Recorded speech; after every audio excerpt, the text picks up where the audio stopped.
Ce que Rachid vient de dire, en fait, on pourrait aussi l'appliquer, par exemple, à des organisations comme Caritas, hein, où on voit bien que Caritas se trouve aussi parfois en porte-à-faux dans des pays qui ne sont pas forcément des pays qui sont non chrétiens. Et ça m'évoque une question que j'ai envie de vous poser à tous et qui introduirait la dernière partie de notre débat sur les perspectives et sur l'universalité de cette action humanitaire à préserver ou à construire ou à consolider toujours. C'est est-ce que cette idée qui avait été évoquée il y a quelques mois là, d'une diplomatie religieuse globale, c'est-à-dire où des organisations internationales, chrétiennes, musulmanes, d'autres confessions, finalement s'attaqueraient à cette question justement des minorités agissantes et déviantes. Est-ce que ça vous semble quelque chose de pertinent? Peut-être Rachid, bien qui vient de prendre la parole, Rachid de nouveau, et puis peut-être le professeur Al-Madani et vous-même, bien sûr, sur cette question aujourd'hui des perspectives. Alors, je pense qu'il y a des choses à faire et on a commencé notre organisation après le 11 septembre parce que les ONG musulmanes ont connu des grandes difficultés aux États-Unis et ailleurs. Après le 11 septembre, beaucoup d'organisations ont été arrêtées, fermées. Je ne vais pas arrêtées d'emprisonner, mais je parle arrêtées dans leur action au Moyen-Orient, aux États-Unis et dans d'autres pays. Que je sache jusqu'à aujourd'hui, aucune n'a été poursuivie juridiquement selon des agissements extrémistes comme on prétendait les taxer. L'essentiel, c'est qu'on a pris l'initiative dans ce qu'on a appelé le forum humanitaire où on a invité pratiquement tous les États du monde, mais c'est les grandes puissances qui ont répondu, la France également. Il y avait la France qui était invitée, mais on n'a pas participé, la Grande-Bretagne, les États-Unis, l'Arabie Saoudite, le CICR, la Croix-Rouge, MSF. Beaucoup d'organisations ont assisté aux assises, les premières assises de cette instance, qui est née pour justement défendre le travail humanitaire universel, pour tout le monde. Qu'on soit croyant ou pas croyant, pas laïcité ou pas laïque, parce que moi je pense qu'en France, qu'on soit croyant ou pas croyant, on est dans un espace laïque. La définition de la laïcité française. C'est pour ça que parfois ça me dérange de dire des organisations laïques et d'autres qui ne sont pas laïques. Ça veut dire qu'on est contre la loi ou en dehors du sphère laïque, on est dans la laïcité française. Sauf qu'on est des organisations d'inspiration religieuse ou dans les fondements ou dans la chose qui nous pousse à faire l'humanitaire, c'est ces fonds religieux. Et cette initiative, elle existe toujours. Et elle a essayé beaucoup de réussite, elle a fait beaucoup de choses. D'abord, la formation. Elle s'est attaquée à la formation des ONG du Sud. Parce que le problème des ONG du Sud, c'est qu'ils ne savent même pas, il faut les regarder comme ça, ils n'ont pas les mêmes mécanismes, les mêmes habitudes, les mêmes pratiques que nous, concernant la transparence, concernant la connaissance de l'action humanitaire elle-même. Tout cela, il était méconnu. Et il y avait beaucoup de formations qui se sont faites dans pas mal de pays. Je citerai quelques exemples, la Syrie, le Liban, l'Égypte, l'Indonésie, etc., etc. On a regroupé les ONG pour les former aux pratiques humanitaires qu'on connaît, nous, ici en Occident. Et puis après, donc, ils ont participé à des dialogues de paix. Je parle du Soudan, entre le Nord et le Sud. Je parle la Libye, il y avait des réunions au Caire entre ce forum humanitaire, le CICR, l'OCI qui a commencé à participer, et les Nations Unies. Donc vraiment, et avant cela, en amont de cette instance, qui est malheureusement, ou heureusement, ça dépend, on est entre Français, dominée par un courant anglo-saxon. Moyen-oriental, anglo-saxon. Donc l'Afrique du Nord et les pays francophones sont pratiquement absents de cette instance. Ils se sont attaqués à beaucoup d'autres problématiques, justement. Avant cela, en amont, ils sont allés à la rencontre du Vatican, de foi, des organisations juives, des organisations bouddhistes, tout le monde pour expliquer qu'on a le droit de faire l'humanitaire tout en respectant la neutralité, tout en s'éloignant du prosélytisme, mais pour tout le monde.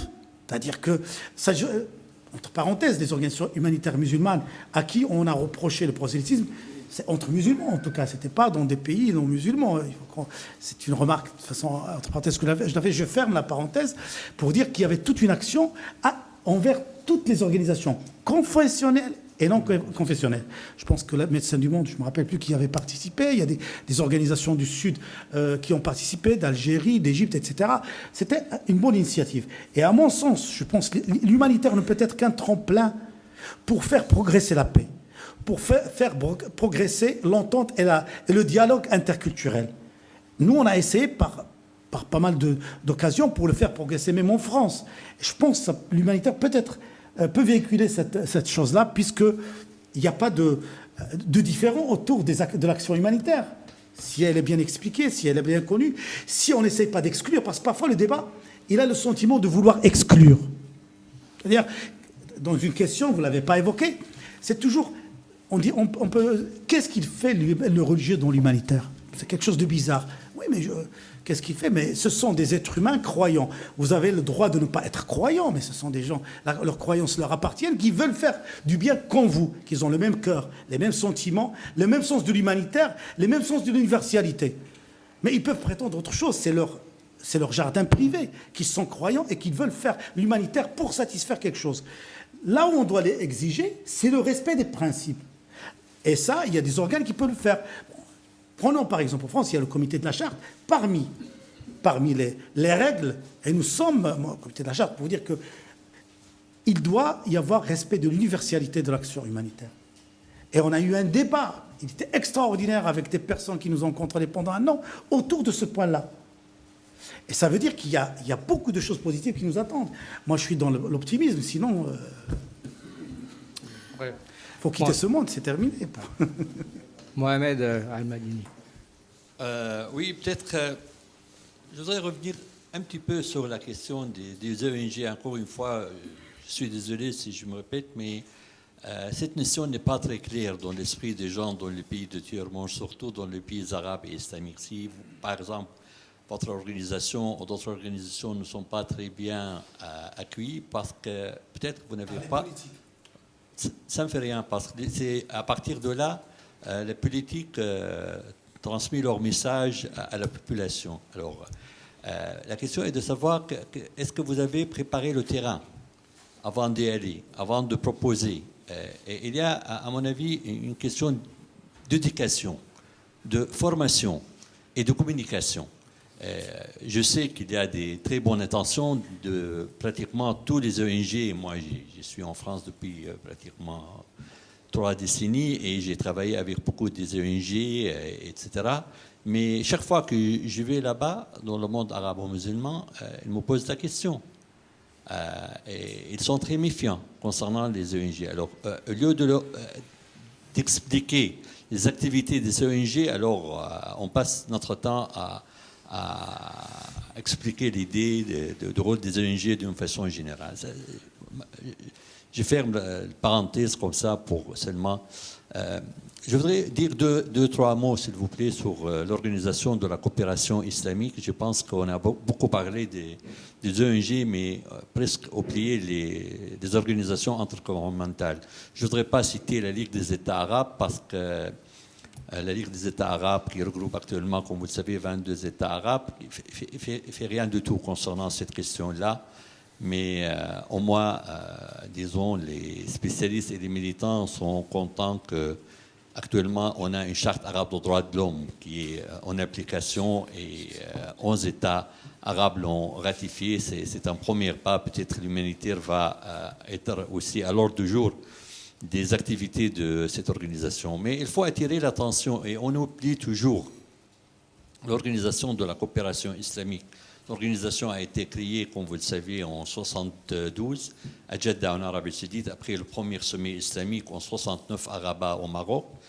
Et en 2001, après le sommet de Dakar au Sénégal, on a changé le nom. Il était auparavant l'organisation de la conférence islamique. Et actuellement, c'est l'organisation de la coopération islamique avec 57 États membres. Alors, et ici, je voudrais attirer votre attention sur un texte adopté, c'est l'hasard peut-être des événements, le 2 août 1990, le jour que les armées de Saddam Hussein étaient en train d'envahir le Koweït. Les ministres des Affaires étrangères des États islamiques ont adopté la déclaration de Caire sur le droit de l'homme en islam. Et chaque fois qu'on voulait citer ou parler des droits de l'homme en islam, on cite cette déclaration. Moi, personnellement, en tant que spécialiste, je trouve beaucoup de choses à critiquer dans cette déclaration, mais il y a un article très important, ça me rappelle l'article 3 commun aux 4 conventions de Genève. C'est l'article 3 de cette déclaration qui est humanitaire à 100%. C'est-à-dire, ils ont commencé par dire, voilà, notre conception du droit international humanitaire, c'est ainsi. Et c'est pour ça que je voulais attirer l'attention concernant cette déclaration. Je sais que ce n'est pas une convention, ce n'est pas quelque chose d'obligatoire, mais son rôle pour cette organisation, quelques ONG aussi dans le monde arabo-musulman et parmi les spécialistes, est énorme. Alors, il ne faut pas négliger cette déclaration, même si, encore une fois, je ne suis pas d'accord avec pas mal d'articles dans cette déclaration. J'ai déjà écrit sur ça.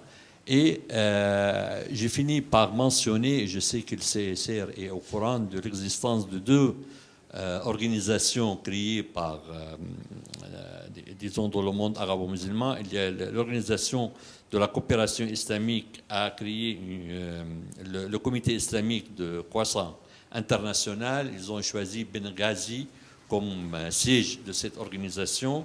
Et aussi, il y a comme ONG l'Organisation arabe des comités de Croissant Rouge et de la Croix-Rouge fondée en 1975 et son siège c'est à Jeddah en Arabie Saoudite.